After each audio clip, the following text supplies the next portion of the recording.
Historic Marshall, Michigan has long been known as a fountain of old-world charm.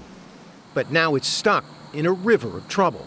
The full creek was solid, packed full of oil. Solid. Solid. On the morning of July 26, part of the world's longest petroleum pipeline, stretching 1,900 miles between the U.S. and Canada, ruptured, pouring at least 800,000 gallons of crude into the waterways surrounding this scenic town, fouling the air with a noxious odor, threatening the water, and as seen in this home video, drenching local wildlife. Now that mess has turned into another one. The Canadian energy giant that owns the pipeline, Enbridge, is accused of deceptive tactics by dozens of homeowners affected by the spill. They don't know what they're signing, and they sign away a lot of their rights if they don't know what they're signing.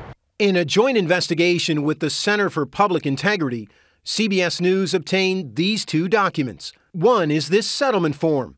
Some residents claim the company coerced them to sign it for a $300 air purifier and some evacuation expenses, in exchange releasing Enbridge from and against all liability, claims, and actions. The company disputes that. The other document was this release form, allowing Enbridge access to any and all medical records, one that had to be signed, residents claim, before Enbridge would pay for a visit to a clinic.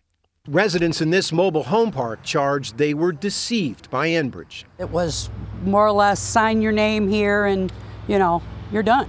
Now the company's alleged actions have the head of a powerful congressional committee outraged. This is exploitation of unknowing and unskilled people who've never had to face a situation like this before. Terry Larson is a spokesperson for Enbridge. Why in the world would you ask people of this community to sign those forms? They're standard forms. There's nothing abnormal about those forms. But the federal government says there's nothing standard about them, expressing concern in this letter that Enbridge's medical form authorized the disclosure of an inappropriately broad amount of medical information. Are you familiar with the word that the Department of Health and Human Services used in conjunction with that form? No. Deplorable. That's the word they used. Mm-hmm. And what do you say to that? Again, it's a standard form. I mean,